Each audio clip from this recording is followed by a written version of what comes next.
Hello everyone. So this is day 15, and today I have a March 18 newspaper Indian Express explained page. So there are few important articles on this page. One is related to Nepal's political turmoil, and another is the USA plan to deliver aid to the Gaza, and another is what is SIMA related to Google's DeepMind's artificial intelligence technology, and another important article is why Karnataka has banned food coloring that is being used in cotton candy. So all are the important articles. So let us read first important article as Karnataka has banned food coloring that is being used in the cotton candy. So this, according to me, is the most important article on this page. So let us see, because this article contains this Food Safety and Standard Authority of India's mention. So let us see. The Karnataka government recently banned the use of a popular coloring agent used in the preparation of gobi Manchurian and cotton candy, with the violation attracting imprisonment of up to rupees 7 years and fine up to rupees 10 lakh. So consumption of snacks containing these artificial colors may pose long-term health risk, including cancer. So therefore, the health department has taken this necessary action. Karnataka Health Minister Dinesh Gundu Rao said.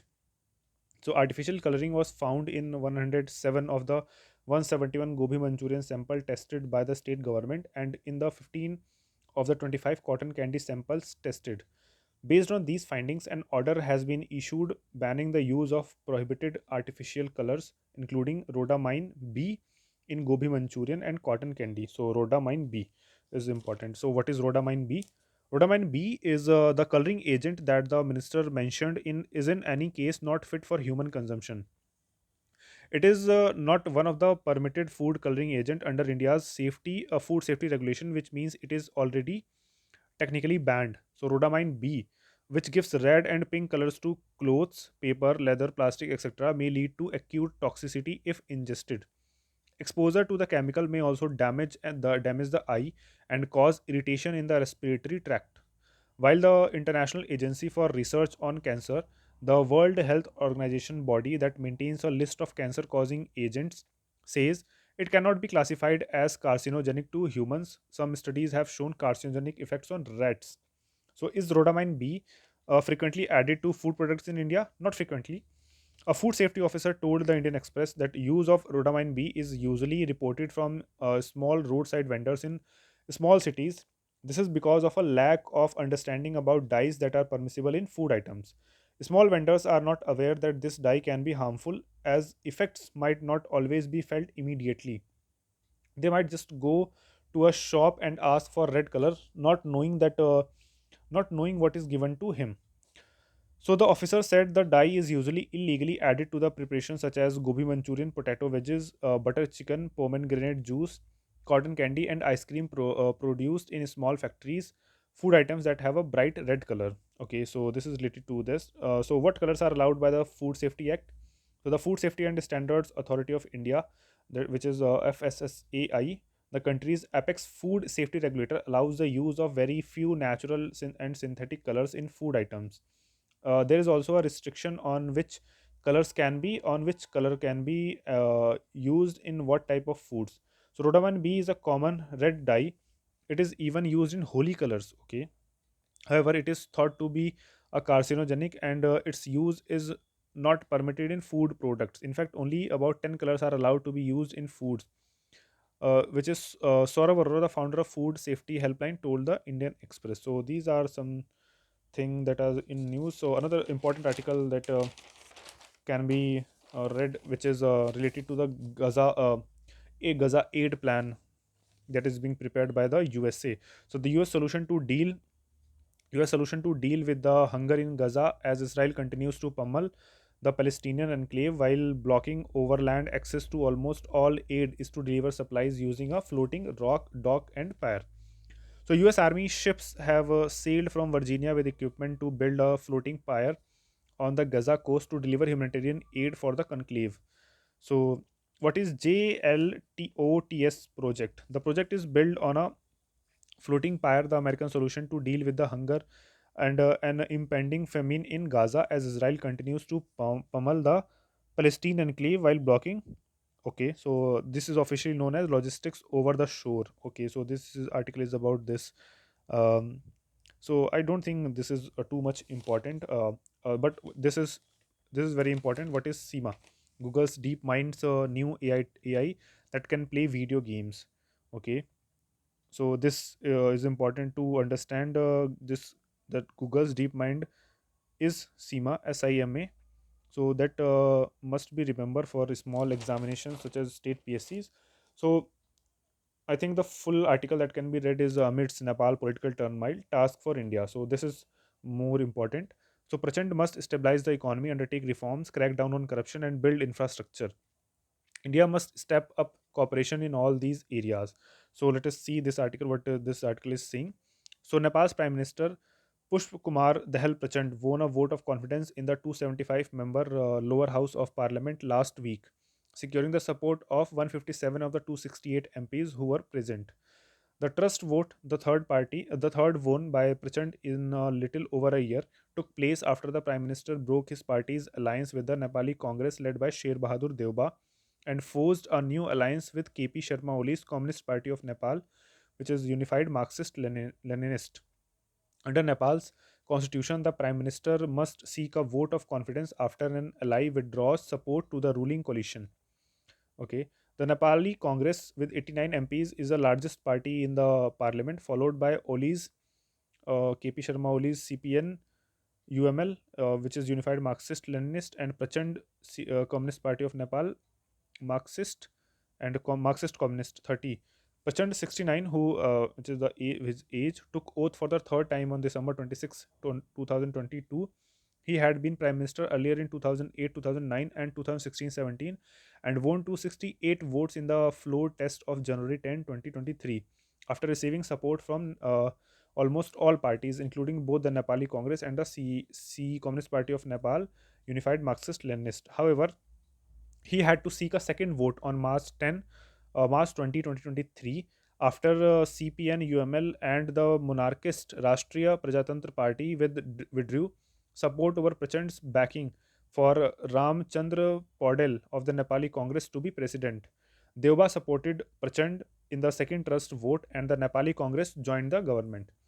On March 4 this year, Prachand dumped Deuba and went back to Oli, which triggered the vote in parliament. So Prachand, who led Nepal's Maoist insurgency that caused 17,000 deaths between 1996 and 2006, has proven himself to be a consummate survivor in the years after he joined the mainstream.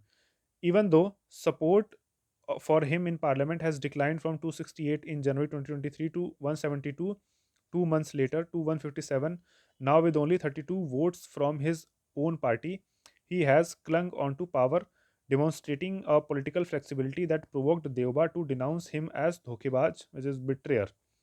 Over the last decade, Prachand, Deuba, and Oli have been the leading political actors in Nepal, which has had 13 governments since 2008, the year in which the country's 239-year-old monarchy was abolished and a republic was proclaimed. So, what are the view from New Delhi? The extraordinary political instability in Nepal is of the concern to India, where Prachand's moves are being watched with a mix of caution and admiration. However, while Prachand retains significant goodwill in New Delhi, uh, his now partner in government Oli does not. The actions and statements by Oli in 2015 during the drafting of the Nepalese constitution, which led to protest and infamous border blockade, has caused a fair bit of bitterness in South Bloc. Oli, who was prime minister then, portrayed India as a neighborhood bully in his country. Politicians in Nepal have often described the country as being India locked, meaning it needs India for access to ports, a fact of geography that Indian diplomats prefer to frame as being India open. Okay, so New Delhi has sought to project itself as a benevolent elder brother to Nepal, as the former External Affairs Minister Sushma Swaraj put in, rather than a controlling and hectoring big brother. Okay, the Indian foreign policy establishment points out that India is Nepal's largest trade partner, with bilateral trade crossing $7 billion in financial year 2019 to 20, and that India provides transit for almost all of Nepal's third country trade. Indian exports to Nepal have grown more than 8 times over the past decade, while exports from Nepal have almost doubled. Okay, what is saying? Indian exports to Nepal has grown more than 8 times over the past decade, while exports from Nepal has almost doubled. Okay. So during the COVID-19 pandemic, India provides assistance of more than 7 million to $7 million to Nepal, which included the supply of more than 23 tons of medicines and medical equipments, more than 9.5 million doses of vaccine, and a medical oxygen plant. About 8 million Nepalese citizens live and work in India, and some 6 lakh Indians live in Nepal. Indians are about 30% of foreign tourists in Nepal. The bilateral remittance flow is estimated at $3 billion from Nepal to India and $1 billion in opposite direction. So cooperation in power, water and infrastructure has been a major element of India's diplomatic toolkit with regard to Nepal. So India versus China in Nepal. What is the situation? So Nepal is sandwiched between the two Asian giants, and the Nepalese political leadership, including the country's former monarchs, has long sought to play the China card to manage the relationship with India. So China has been powering aid and investment in infrastructure to wean Kathmandu away from New Delhi. Nepalese imports from China almost tripled from rupees 49.5 billion rupees Indian rupees term in 2013-14 to rupees 187.75 billion, which is roughly $1.67 billion in 2022-2023. With Oli, who has clear China leanings back in government in Kathmandu, New Delhi would be keenly watching the expected efforts by Beijing to play a more active and influential role in Nepal's domestic affairs. Some analysts in Nepal view India under the BJP as trying to nudge Nepal in the direction of a Hindu state, which has triggered some pushback in that country. In an editorial published last month, the Kathmandu Post wrote, "The competition in Nepal now seems to be for who can make a solid case for Hindu Rashtra even while trying hard not to sound too regressive. One such party that is touching on the idea of restoring Hindu Rashtra is the Nepali Congress. Second and third year leaders are making a case for restoring Hindu Rashtra. That fringe was at least 30% in the last Congress Mahasamiti meeting in 2018. This time, around 2 dozen influential leaders raised the issue at the Central Working Committee. So, according to the editorial, developments in India, such as the consecration of Ramlala temple in Ayodhya, has emboldened some Nepali leaders to ride on the rising popularity of the idea. However, the editorial said the political ideology of Hindutva based on the idea of nativism and monoculturalism has no place in a democracy. The political instability in Nepal has impacted the country's economy. Thousands of young Nepalis are heading abroad, mainly to the Middle East, South Korea, and Malaysia, in search of work. In 2022-23, about 7.7 lakh people got permits to go to foreign job destinations, and remittances sent by Nepalese expatriates has been a major source of both sustenance for many Nepalese family and of foreign exchange for the country.